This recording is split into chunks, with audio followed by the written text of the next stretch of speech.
colleagues, I requested the Sergeant at Arms when we were on break before you elected this representation to review the footage of the CCTV. Has it been reviewed? Yeah. So since it has been reviewed, will you be ready to answer what happened? Factually lang. Yeah.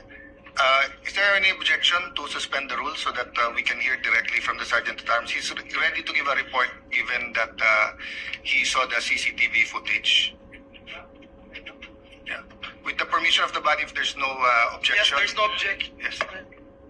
Yeah. The former Senate President. Yes. There was a motion, Mr. Former Senate President, after I inquired with the Sergeant of Arms, he has viewed the CCTV and has saw what happened. So he will just tell us and give us a report if there's no objection. Well, I have reservations, Mr. President, because it has never been done in the Senate. We have not suspended the rules while in plenary just to talk to the Sergeant at Arms. We can do it after the adjournment. Why don't we do it the usual way, which is let's adjourn and then conduct a hearing of the Senate and ask the Sergeant at Arms. Well, two reasons, former Mr. President. Number one, it's also never been done that a senator being prevented to attend and being wrestled. Number two, in the past, we have suspended the rules and asked members of the executive. So actually, I don't think there are going to be interpolations of grilling or if ever it's through me. But I think it's a matter of the survival of the Senate, because if we cannot even be assured that we can come to the sessional, I also want to ask the Sergeant of Arms, is it true that there are still agents of the NBI who are in fact still inside the Senate? And what is their business here, being here? Yes, that is Go ahead. Go ahead. I'm sorry, sir. No, Senator Bato was just raising his hand. I was about to say, I don't think it was the Sergeant at Arms who was preventing Senator De La Rosa. It was some elements from another agency, not the Sergeant at Arms. I agree, Mr. President. That's why my statement is we will allow him to give a report based on the CCTV that he has examined as our, with your permission, Senator Soto, can we recognize Senator Bato? Yeah, sure. Before acting on your reservation. Right. Yeah, thank you, Mr. President. As of now, Mr. President, Antonio Trillanes and some NBI operatives are still at the library, Mr. President. May I move that the Sergeant at Arms remove these people from the vicinity of the Senate? Mr. President, dear colleagues, Senator Trillanes, as a former member of the Senate, is welcome in the Senate and will of course be given due courtesy unless he has He is part of the harassment, unless Mr. he is President. part of the harassment. So Kasama niya. you gave me that Siya ang answer. nagkuha sa NBI na harangin ako dito. So Bakit natin hayaan siya nandito siya? with that clarification, is there any objection that we ask we will ask the NBI to leave except for the person or people who assaulted you, because in my view, our legal should bring them for inquest because they were caught flagrante delicto assaulting a senator in our premises. Yung nag-assaulto sa'yo, hindi dapat pakawalan. Dapat dalhin sa for inquest. No? Yung kung walang kilalaman na nandito at wala silang official business dito, may motion ng Senator Bato na paalisin sila sa Senate. Is there any objection? Mr. President. Yes, Mr. President, Senator Soto. I have no objection to the motion of Senator De La Rosa. As a matter of fact, I will probably support this motion, but parliamentary rules dictate that we settle first the previous motion. Yes. There is a Yes. pending motion Kaya hindi Yes. pwedeng patungan ng lesser Yes. motion. Thank you. No? Thank you So for that let's reminder. resolve first the motion of Senator Ingo Estrada unless he wants to withdraw the motion. With Senator Pia Cayetano, is it on the same topic or a different topic? It's a continuation of the removal of the person, so I can wait until Yes, this let's motion act is first resolved. on that. Senator Estrada, may I ask if you can withdraw because I think mas urgent na umalis na muna yung mga NBI. Then we can have a short huddle with the Sergeant at Arms whether we will ask him to report here officially. Mr. President, if I may, Yes. sana bago sila paalisin, i-identify muna natin yung mga Exactly. nagharang sa akin at i-inquest natin. Yes. Papailan natin ang kaso bago sila paalisin dito lahat. Dahil para tayong king queen dito. Yes. Inassault na tayo dito sa ating opisina. Tapos walang mangyari. Paalisin lang natin. We have to arrest them.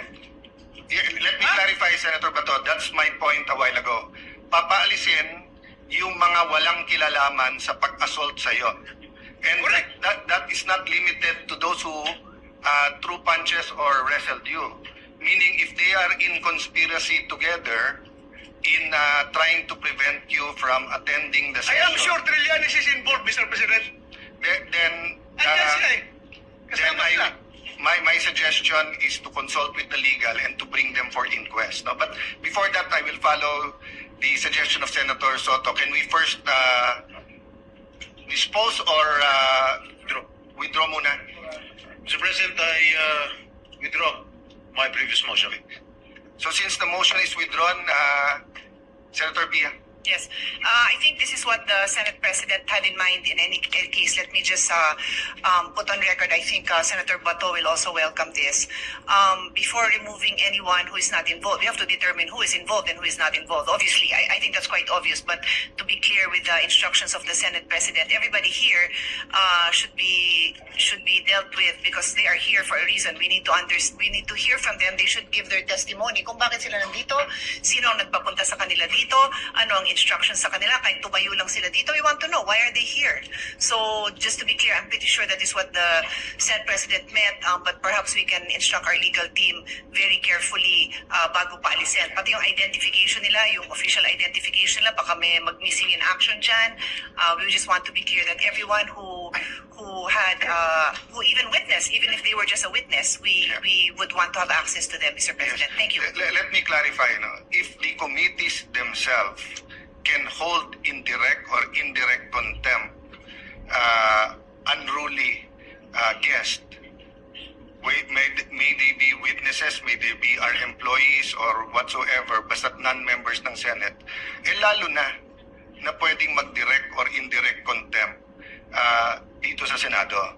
But we are dealing with two separate things, whether what they did was contemptuous, and then secondly, whether there was a criminal offense committed within our premises in front of our faces that gives us the right for an arrest and ask the DOJ for an inquest.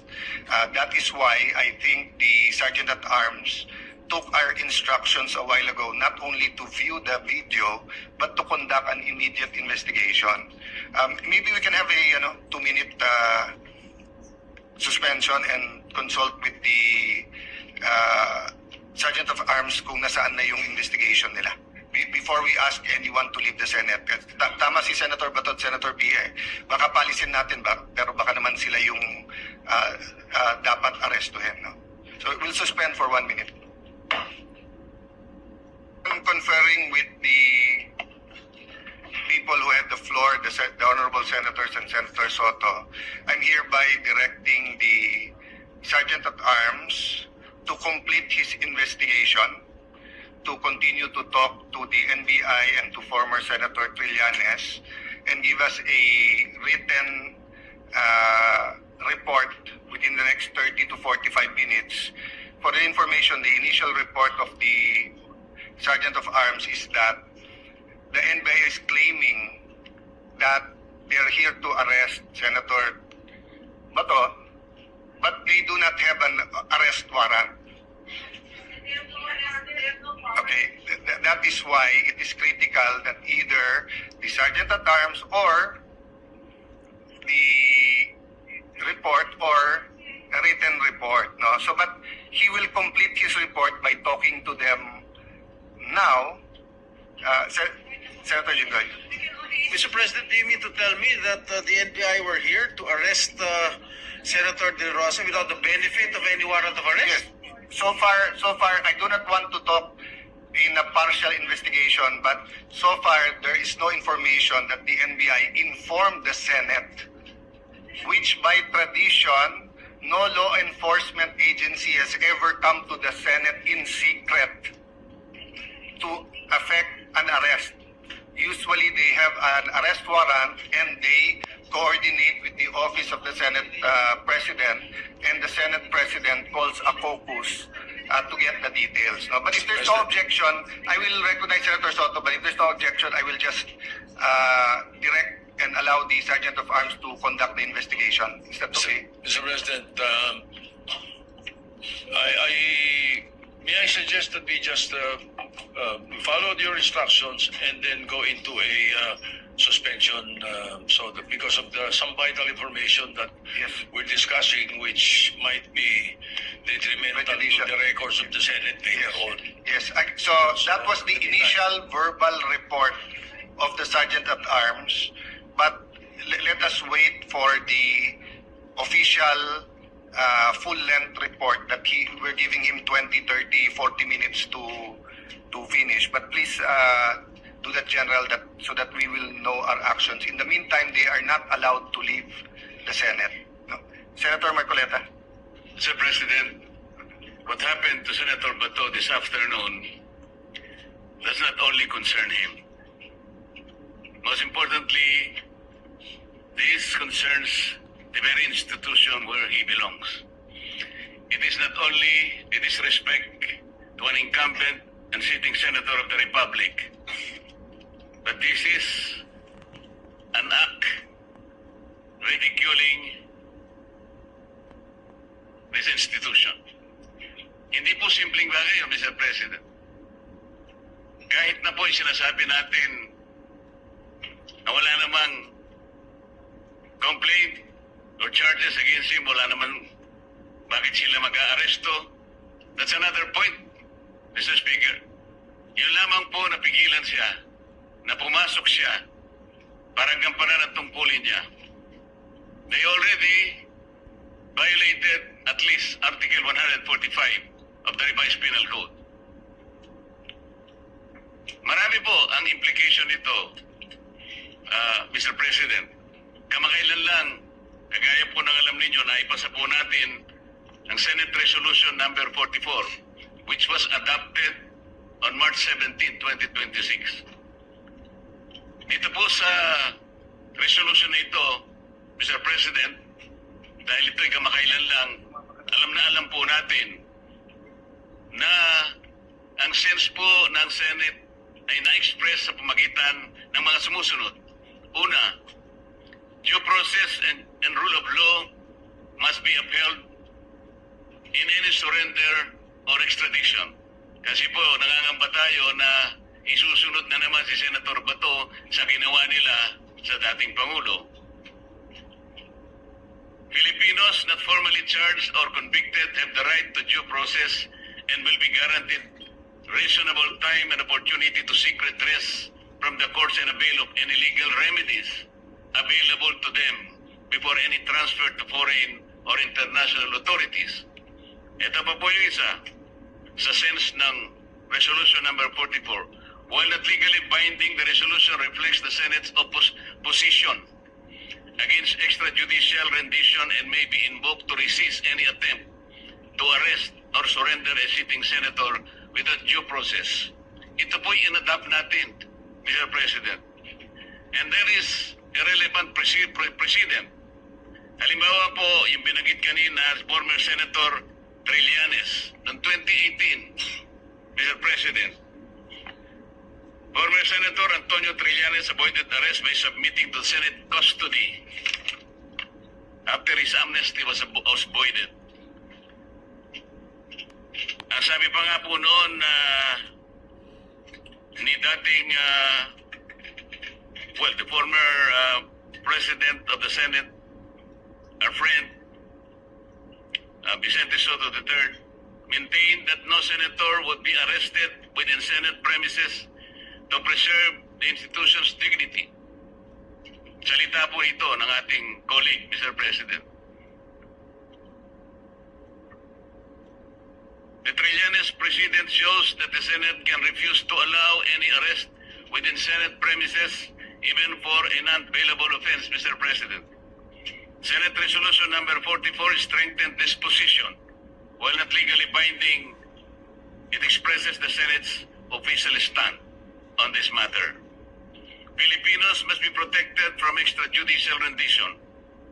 They must be given reasonable time to seek legal remedies before any surrender or extradition. Due process must be strictly observed. This gives the Senate, Mr. President, a policy basis to resist any attempt to arrest or surrender Senator Bato to international authorities without due process. Even if offense is non-bailable, Senator Bato is still or should still be protected as long as he remains inside the Senate. Because, number one, Senate can assert custody over him as it did with Trillanes. Number two, Senate can refuse any entry to arresting officers. And number three, Resolution number 44 provides political and procedural justification to delay or prevent arrest or surrender to international authorities. Mr. President, the arrest cannot be executed inside the Senate, and the Senator can seek judicial remedies while under Senate custody. Thank you, Mr. President.